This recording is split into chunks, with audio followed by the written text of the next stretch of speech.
Welcome to Into Africa. My name is Judd Devermont. I am the director of the Africa program at the Center for Strategic and International Studies. I was the National Intelligence Officer for Africa and worked at the National Security Council. This is a podcast where we talk politics and challenge paradigms. On deck today, Somali President Farmajo makes a U-turn on his attempt to stay in power. What needs to happen to move the political process forward? And the Islamic insurgency in northern Mozambique briefly captures a regional capital and oil hub. How do we implement a holistic response to this threat? Plus, we discuss gangs, self-defense forces, and vigilantes in Africa. Why do they dot the security landscape, and what should we do about them? So whether you have a history with the continent or you're a newcomer, we want to get you into Africa. Somali President Farmajo backed down from his attempt to extend his term in office by 2 years.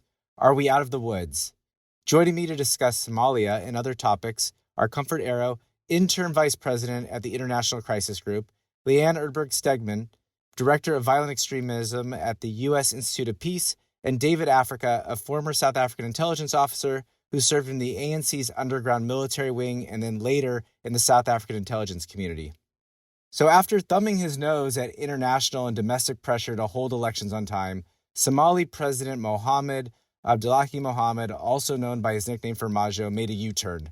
This had a lot to do with the fact that there was an outbreak of violence in Mogadishu, and two of his key allies, the leaders of Hirshabelle and Galmudug state governments, withdrew their support.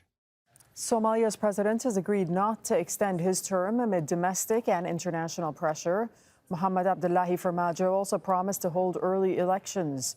He made the announcement after the prime minister said he was against the proposed 2-year extension. Comfort, I hope you can just give us a little bit of background. How did we get here? And what has to happen to make sure that the political process is back on track, stays on track? Thanks, Jordan. And thank you also for inviting me on your podcast. I've always been a sort of avid listener to the CSIS Africa podcast. It was a sort of major U-turn by President Farmajo this week to pull back from the unilateral sort of decision that was taken on the 12th of April by Parliament to endorse sort of a 2-year addition of his stay in power.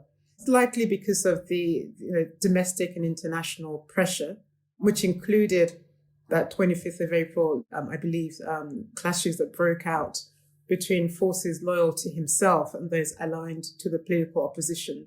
It's interesting that within moments of those clashes that we saw, the Prime Minister himself issued a statement saying that the government, now wants to open up the process to dialogue. And as you remember, Judd, last September, there was an agreement about the electoral process that was agreed to by all the various sort of political classes in Somalia. And that framework set out the nature of the elections. That process called for sort of an indirect vote. But it's worth pointing out that if we're going to go back to the 17th of September agreement, I think one of the things that has to happen, and we've suggested, is that we have to broaden that September agreement to other parties in the country, not just the original signatories, but the wider opposition and civil society. Just to also go back to your question, Judd, that the one thing that we've sort of pushed for at Crisis Group is that there has to be some kind of, I would say, a third-party mediation, including Somalia's external partners, led by the African Union and backed by the UN, the US, particularly the Security Council, also to organize fresh talks among all the stakeholders to craft a roadmap that leads us to the elections. But that's going to be difficult, Judd, because there's been a deep distrust in the country, which has been further deepened with the arrival of opposition forces from, by the way, within the National Security Army. And how we lower the temperature and begin to get back on track to the elections is going to be a very, very difficult process going forward. Yeah, I mean, it's a truly difficult problem and puzzle to disentangle because, as you rightly note, Comfort, the president's support has clearly crumbled, including from his prime minister. The signatories of the September agreement of last year was probably too narrow. It included the federal government, the 5 federal member states, as well as the mayor of Mogadishu. And I want to turn to Leanne because she had been a director for Somalia during the Obama administration. Actually, Leanne immediately followed me. She cleaned up all of my mistakes. And I want to ask you, Leanne, based on what Comfort is saying, so the AU and the UN will have to have strong roles here in terms of pushing this process forward, but certainly the United States should be doing its part as well. How do these international players reinforce this opening, but also act as umpire to make sure that everyone's marching together? Secretary of State Blinken, this was before Farmajo made his U-turn, said he would consider all options, including sanctions and visa restrictions. If you were sitting back in the White House, what would you be doing to drive this process forward? Thanks so much, Judd, and thanks so much for having me on today. I think that when it comes to Somalia's electoral politics, delays and diversions and power grabs and political machinations are frankly more of a feature than a bug of the system. And even though we're at quite a high stress point, I think anyone who would be in a White House position or in a State Department position, frankly, shouldn't find themselves that surprised. The idea that their ruling party and opposition each have their own units from within the military are somewhat of an open secret. And I think one of the things that sometimes gets lost in the political level conversations is that, like so many of Somalia's challenges, civilians get the consequences. The quick jump from political disagreement to armed skirmish is impacting and displacing and causing casualties among innocent Somalis. And so one of the things that I would be advising is to just try and keep a pulse on what ordinary Somalis are saying. Some of them are talking about impending civil war to describe the current situation. I think that reflects a little bit of a reading of the tea leaves, but also a result of collective trauma and suffering that have been 30 years in the making. But on the policy side, some of the things that I would be advocating for is that I think some of the realism about Somalia and its nascency on providing governance in the 21st century have allowed international players to become way too satisfied with very attenuated indirect demonstration of representation. And these half steps on representative democracy have allowed power holders to accrue the entirety of the resources or the wealth or the power with only half of the democratic spaces. So I'm a little skeptical that any of the existing tools that are usually in the multilateral architecture are very well placed to match the levels of complex conflict to really shape the political calculus of the actors in Somalia. I think they did a really good job in diminishing Farmajo's political capital because the U.S. is always at its strongest when it comes to Somalia, when it's part of a chorus. But I still think that there probably needs to be a little bit more attention given to, as Comfort was saying, this lack of trust is so deep. And these half steps on governance have probably exacerbated as opposed to healed much of this distrust. And so the unfortunate reality is that I think this makes it much harder for adhering to a multilateral framework or getting to agreement in Parliament. I think that, not to draw too fine of a distinction, but the tough work of peace building is not the same thing as deal making. And Somali politics have probably taught us that lesson hundreds of times over by now. That being said, I do think that there are tools that can help, try and de-incentivize the power grabs and the violence over stabilization that has characterized too many of these political challenges. And I do think involving as many portions of the Somali ecosystem, the Somali people, different clans and the like, might be really helpful in trying to heal some of those much deeper divisions. And so I hope that this isn't just an elite bargain, and I hope that there are ways in which this can be much more tied to the outcomes for ordinary Somalis. So you and Comfort, I think, have painted the picture of the domestic challenges. But I do think it's important for our audience to zoom out a little bit, because what's happening right now in Somalia, unfortunately, comes at a time when the broader Horn of Africa is truly unraveling. And Comfort, if you could just zoom out for us a little bit, we've got a horrific civil war in Ethiopia, which includes Eritrean troops. There's border skirmishes between Ethiopia and Sudan. And how does Somalia fit into this bigger picture? Probably a whole other episode, but I know you can provide us some sort of top-line analysis in a short amount of time. The events in Somalia, are happening at the time, sort of a shift in dynamics in the Horn.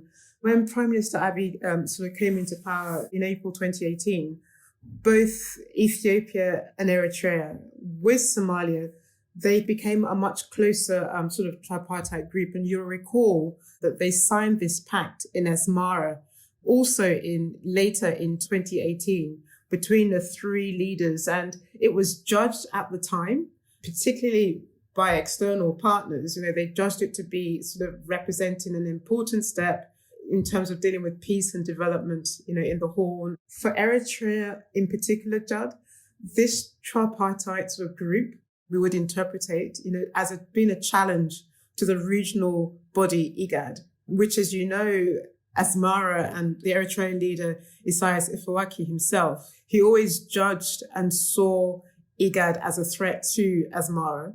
Particularly, he's always seen it as sort of an enterprise by Ethiopia's own former Prime Minister Meles Zenawi, as an endeavor, if you wish, to isolate Eritrea when the two countries themselves were at odds with one another.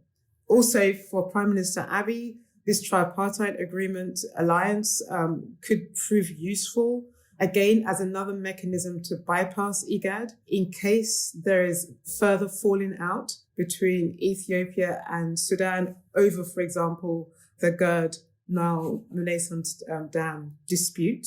It also can be linked to another way to sidestep IGAD over the current border dispute between Ethiopia and Sudan as a consequence of the Tigray war as well.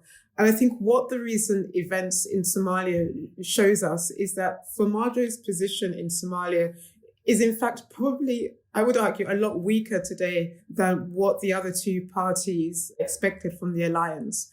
At the same time, Ethiopia and Eritrea's involvement in the war in Ethiopia's sort of northern Tigray region has in turn also meant that these two leaders, Abiy and Isaias, have not been able to support Farmajo diplomatically as he would have preferred.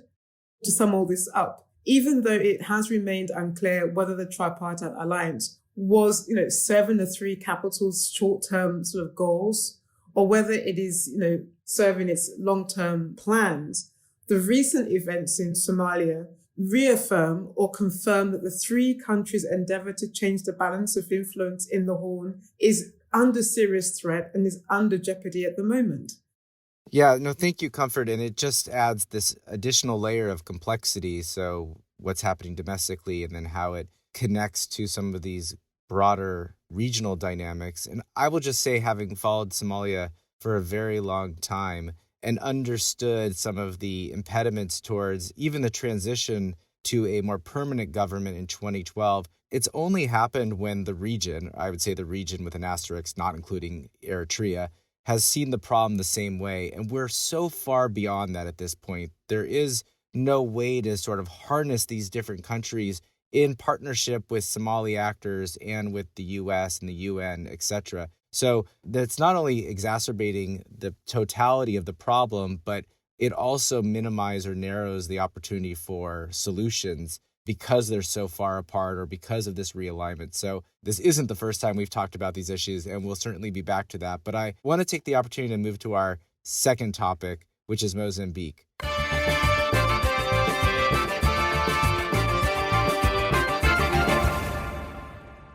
As you know, Islamic insurgents known by the names al-Sunna or al-Shabaab, or if you're the U.S. government, you call them ISIS Mozambique, they seized the regional capital of Palma for about 10 days in late March. A suspected Islamist insurgent group has seized the northern Mozambique town of Palma. This comes after days of fighting forced hundreds of thousands of people to flee.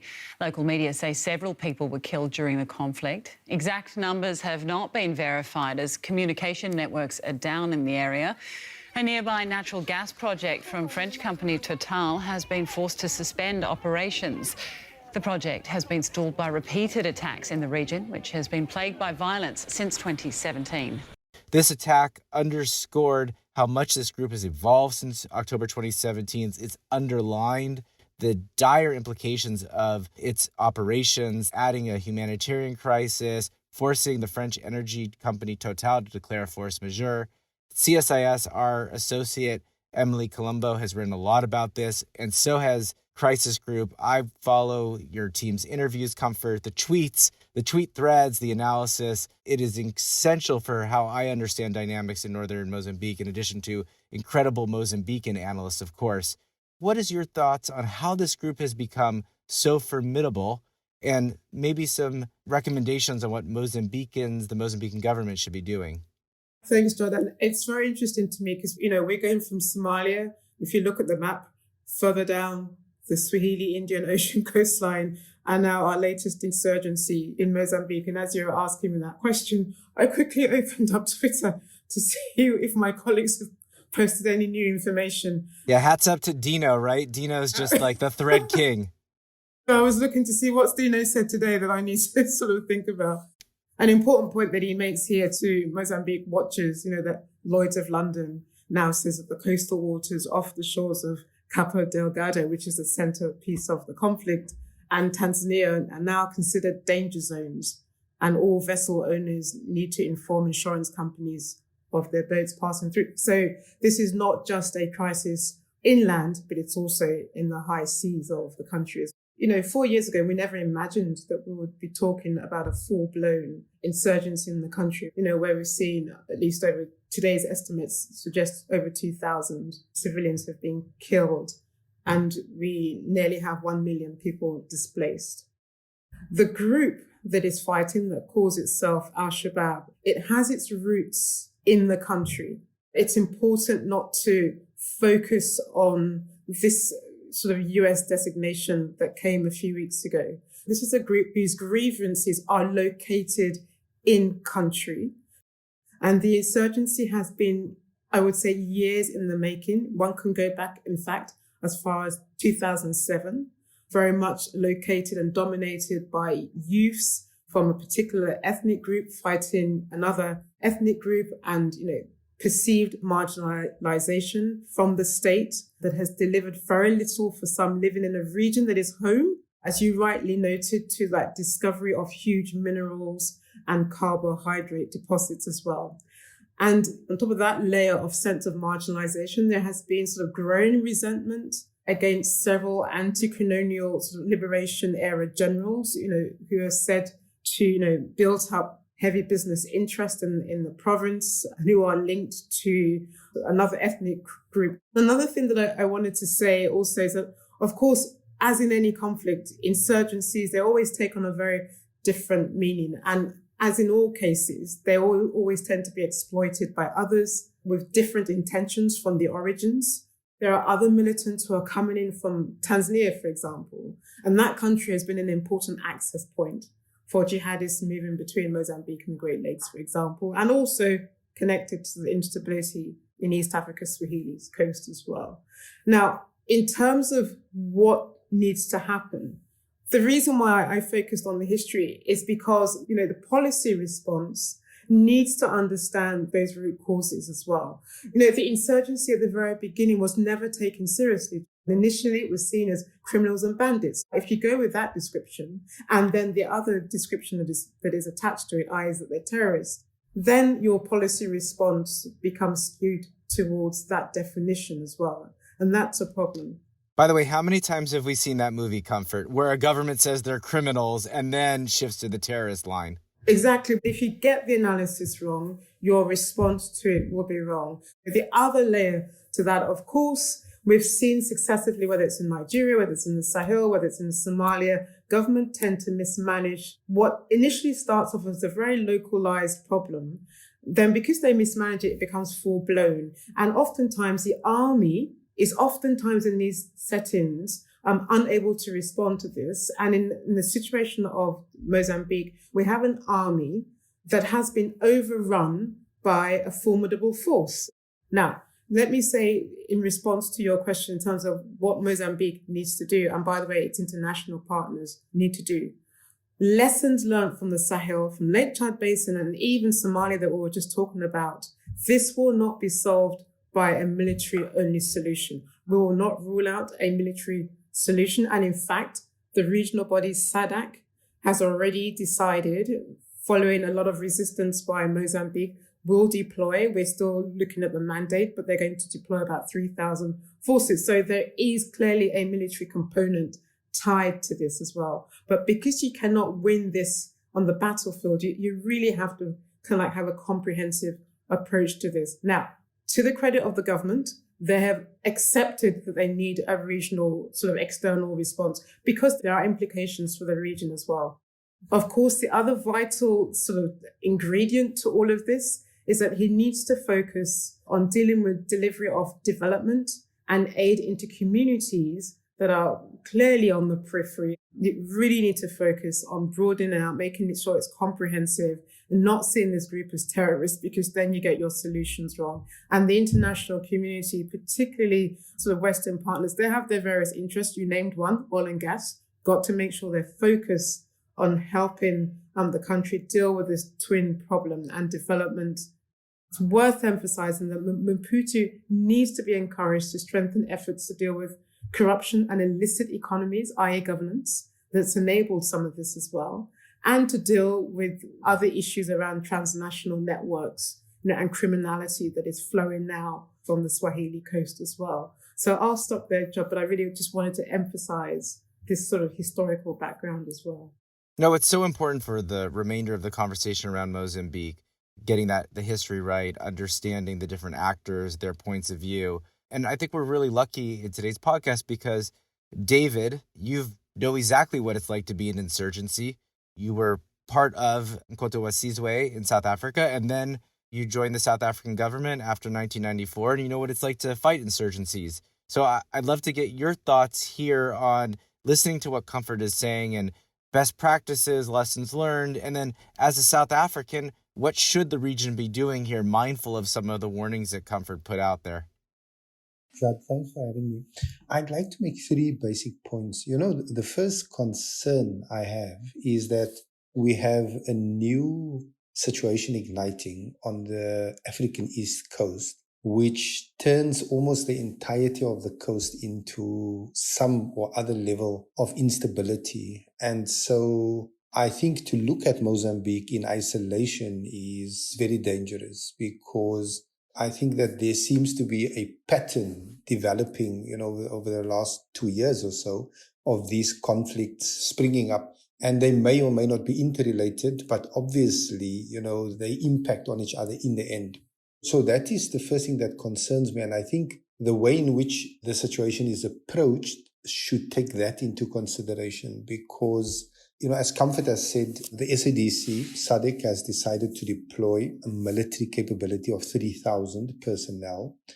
And the one concern I have about that is, firstly, there is the sort of contextual dynamic of conflict all over the place, right? So are you overstretching yourself? Are you contributing, exacerbating the situation in an already volatile region? The second thing is, it seems to me that we don't know enough about the insurgency in order to intelligently intervene. So, Comfort just mentioned how the National Army, for example, is struggling against, what appears to many people to have been a very sudden emergence of an insurgency. And it seems that it's something that grew, and suddenly there was a qualitative leap in operational capability of the insurgents. And my worry is that we have not sufficiently made the effort to understand what is happening, apart from root causes. If we want to look at relationships with other institutions, if we want to look at how it fits into regional dynamics or even global dynamics, we are talking about dynamics emerging geopolitically in the Indo-Pacific. And here we are dealing with the western edge of that broader geostrategic development. Have we considered sufficiently how this insurgency relates to those broader issues and how we could exacerbate it? So, a decision has been taken to deploy. My own view is that is a decision taken without due consideration or due appreciation of the complexities of the situation in Mozambique. And I fear that it is a decision that will come back to haunt the region. Just to add to that, David, I'm not even sure that we have full concurrence from Mozambique. This is a country that is protective of its sovereignty. Yes, it's done some border operations with Tanzania, but it's not clear to me that a 3,000-man deployment is going to be fully embraced by Maputo. I don't know, Comfort, if you've heard that they've given it the green light. I mean, David, you might know a bit more. I know that there was a technical assessment mission sent out by the SADC. And I know that one of the crucial things there was about responding to Noesi, the president, and concerns, Judd, that you pointed to around sovereignty. And Mozambique has historical reasons to be suspicious about external intervention, whether it's from the near neighborhood or far. I mean, we have to sort of look closely at the specific of the mission's mandate. Two things are crucial. One, that it doesn't get bogged down, that it doesn't exacerbate or fuel further tensions, and also violate human rights and abuse. I really do think the points that you've made, David, are important. I would want that mission, although I haven't seen closely what its makeup is going to look like, to focus on protection of civilians and to make sure that it provides the pathway to enable the delivery of humanitarian access, because the displaced are in a very vulnerable and precarious situation. What worries me also, Judd, is that there are various competing interests, and those interests aren't just Western interests. They're also regional interests, and they also go as far as sort of Gulf interest as well. And a lot of that is tied, obviously, with the oil and gas interest, and dare I say it, illicit activities around narco drug trafficking and things like that. Yeah, I mean, the analogy to the FIB, the Force Intervention Brigade, which was a UN mission, but it had mainly SADC countries, that were exclusively SADC countries. And we don't know what the mission is, but just quickly, what they're proposing is 3,000 regional troops, 3 light infantry battalions of 630 troops each, 2 special forces squadrons, 2 attack helicopters, 2 armed helicopters, 2 surface patrol ships, 1 submarine, 1 maritime surveillance aircraft, and logistical support equipment. And the idea is to recapture Mozilla de Praia, which is a town that the insurgents have had for a very long time. So all the things that you and David have said here are missing, right? We don't know what the mission is. There's not, at least in what we know so far, a focus on civilian protection. It's heavily militarized. There is some value in some of this, but we should be watching very carefully what happens. We need to move to our last section today, which is on gangs, militias, and self-defense groups.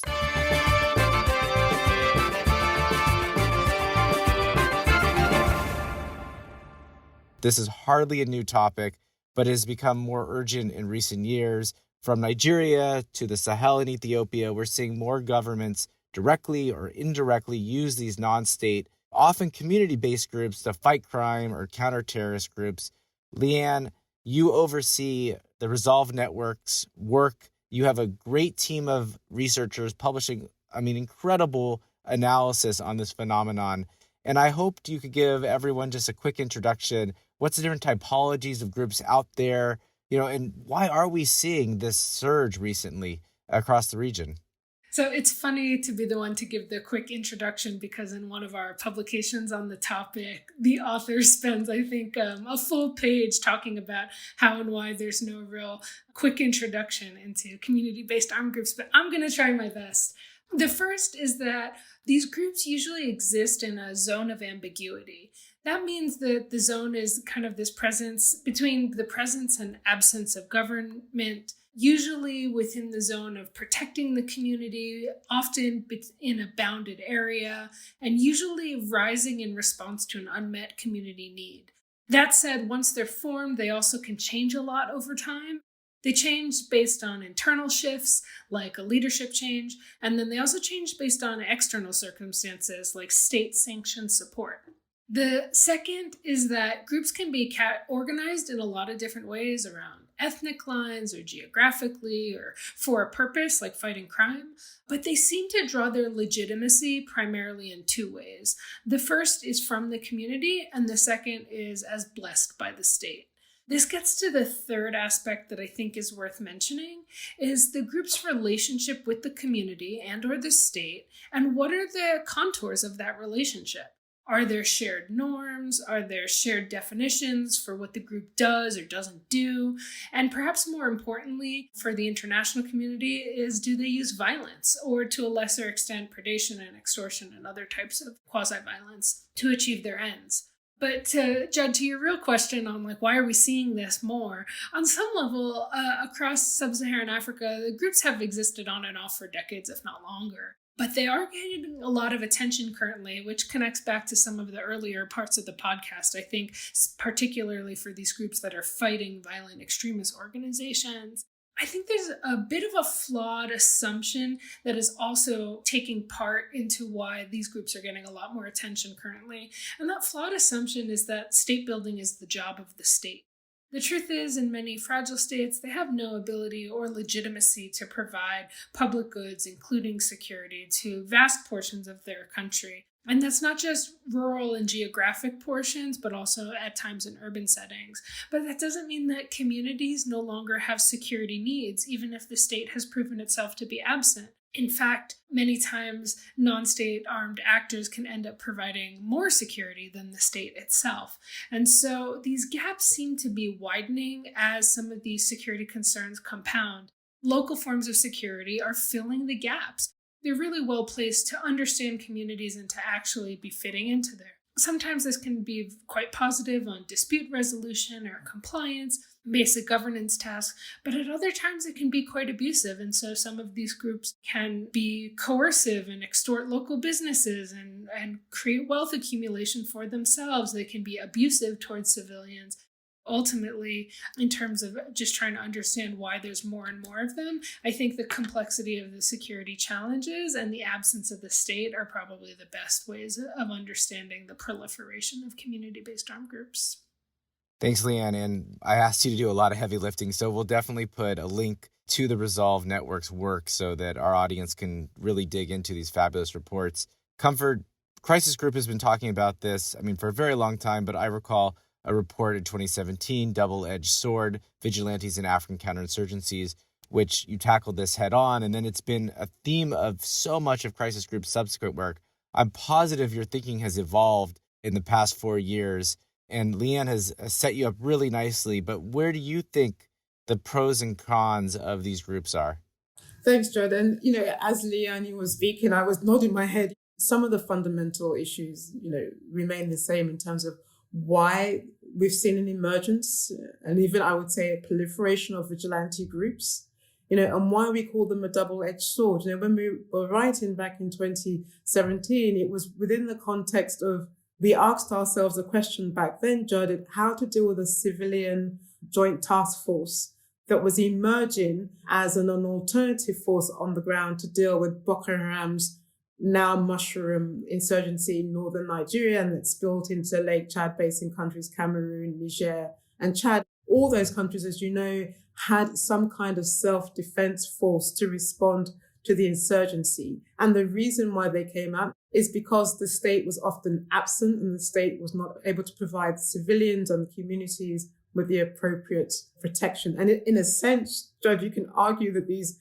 self-defense forces are another example in which in certain states or some states, people have decided to abdicate from the state and no longer rely on the state to provide them their security as well. And the reason why we said it's a double-edged sword is because there are pros, as you rightfully note, and there are cons, And the one con is that vigilantes can be more effective than state actors in providing that very localized security that people need, especially dealing with those peripheral, far away from the center crises that you've seen, whether it's in Burkina, in Mali, in Niger, in Cameroon, in Chad. Vigilante groups can, we would argue, undermine central authority.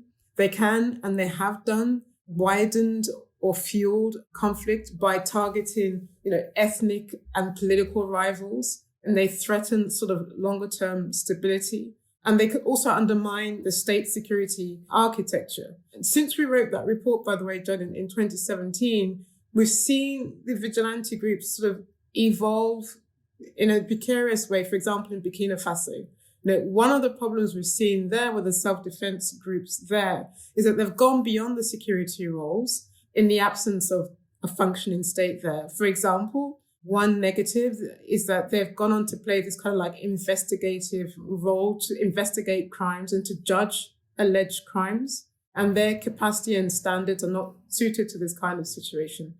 My last example on this in terms of how our thinking has evolved is more recently in northwestern Nigeria.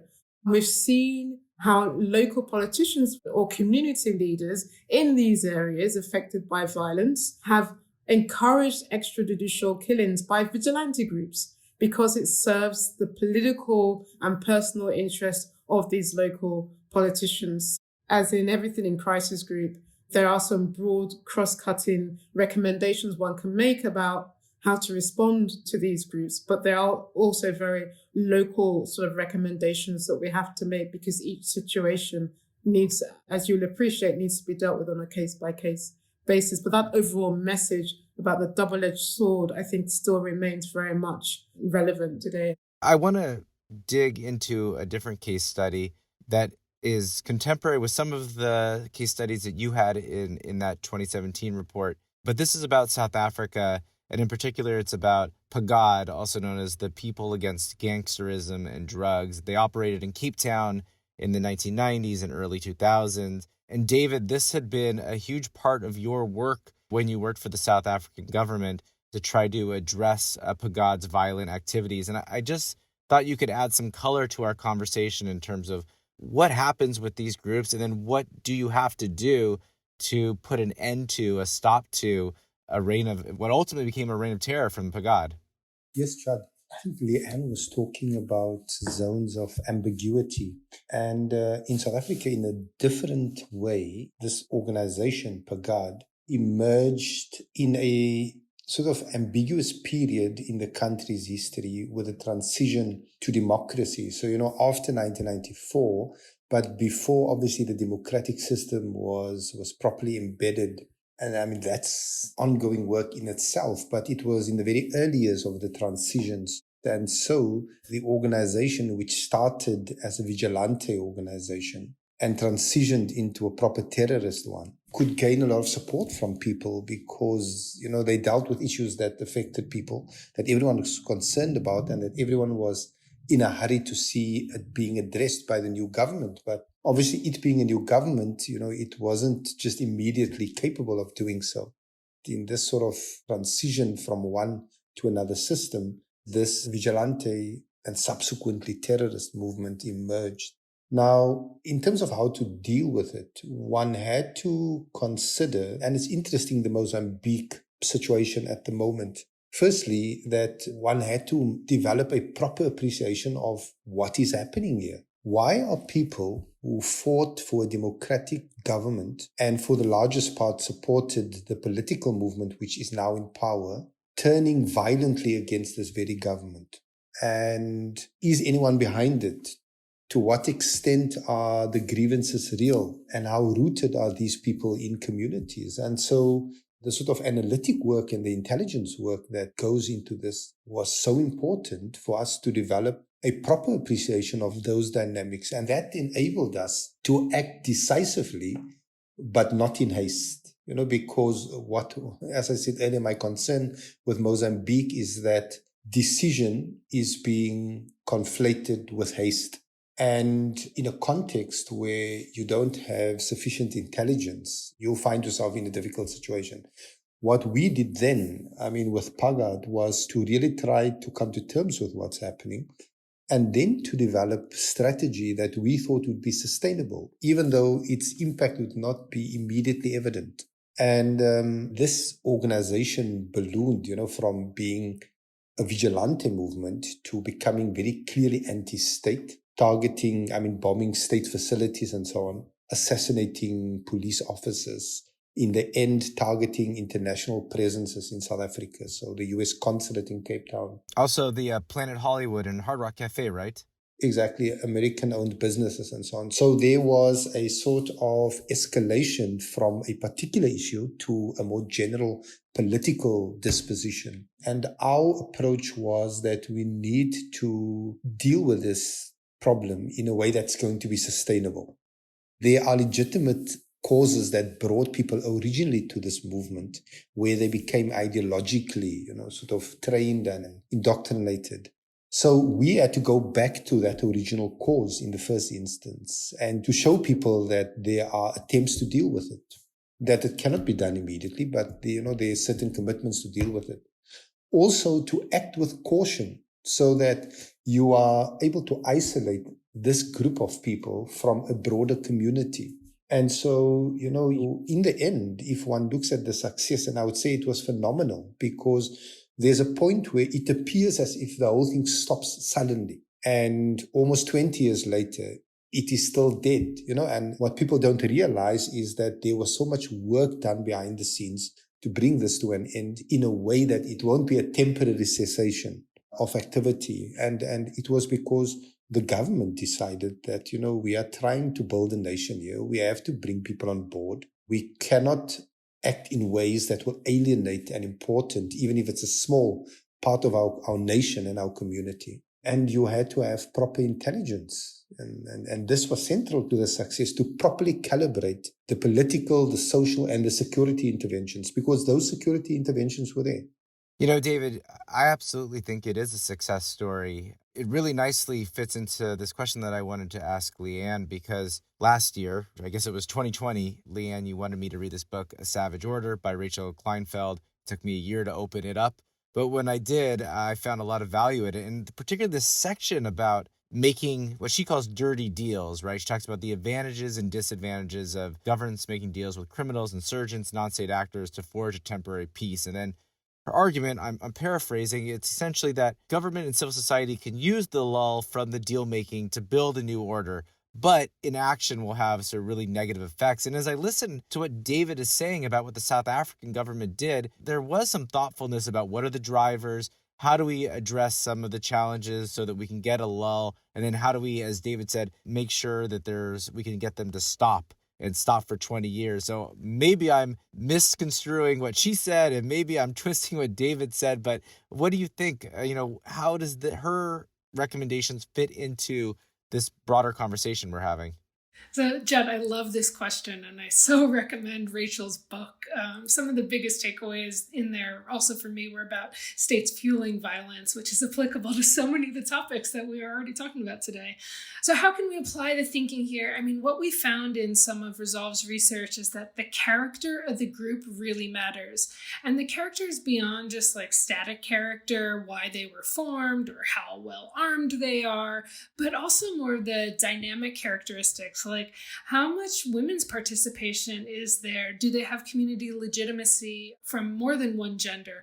And also the differences between coercive and negotiated types of violence. So meaning, does the group negotiate with the community around norms of violence when it's justified? Or are they using violence in mainly self-interested ways? How much the group is changing over time? And then are they doing so in a way to remain relevant to communities, or because they're losing viability? And sometimes we see a lot of these community-based armed groups really become more violent, more venal, more corrupt because they're losing some of their viability. And that's unfortunate circumstances for civilians. And then like the wider ecosystem in which these groups exist, and Rachel gets into some of this in both her case studies and some of the theses in here. But I mean, do communities get a vote on the dirty deal and the contours of it? In conflict-affected societies, empowering communities to be part of the deal-making, and that's not to discount some of the challenges, especially on elite manipulation of communities and perverse incentives and the like, but I still think that kind of community getting a vote is going to be critical to not only making the deal work, but also making the work in the lull, so to speak, really stick. And this requires something that we could learn from community-based armed groups themselves, which is that community legitimacy really matters. And so when you think about reforming an armed group, that deeper understanding of the community's needs and allowing them to have a say on how those needs get met seem to be really important. And then lastly, and this is drawing from some of my work at the Institute that we're doing on disengagement and reconciliation for violent extremists, but I think is applicable to a broader swath of community-based armed groups, we sometimes forget that even in the most brutal and desperate of conflict settings, it's still possible for people to abandon violence and to leave violent groups. They may not need to be part of, the armed group transformation, and that there may be individual ways for people to change, for people to leave groups. And a lot of their ability to change and to leave depends highly on what options are available for them in the future. And so this is one of the things I'm really trying to hammer home on our work, is that, future risk is not just a function of past behavior. It is entirely dependent on what options are available to someone in the future. And so we could see a lot more people being able to choose a more peaceful future, not just one that's defined on their past actions. Those are such important points. Thanks, Leanne. We are wrapping up, but I want to make sure I give David just one more opportunity to share some of his thinking on this broad topic. David has such a incredible resume and life experience. In addition to everything I've said earlier, you also served at the UN in the Middle East and some of the hotspots in the Middle East. So as you think about this topic, and we have a large audience of policymakers, are there sort of top-line recommendations, David, that you think people should think about when it comes to addressing this issue of self-defense forces and gangs and their ability to transform and then cause insecurity? Judd, maybe 2 points I'd like to raise. The first thing is that, the era of one-size-fits-all solutions, as well, it should never have been there, but it's clearly passed. And I think that what is important is to really understand the context in which these groups or movements emerge, and to try to deal with them on the basis of their particular emergence. And the other point I'd like to make is, and which is related to this, is that we know that politicians obviously work on particular timeframes. It could be electoral or whatever, or it could be related to the next General Assembly or particular Security Council meeting and so on. But in my own estimation and experience, it is usually more sensible with these things to proceed with greater caution, and to think of the long-term consequences, which often we don't. That's perfect. Thank you, David, so much. Thanks to Comfort and Leanne for joining us, and we'll see everyone in 2 weeks.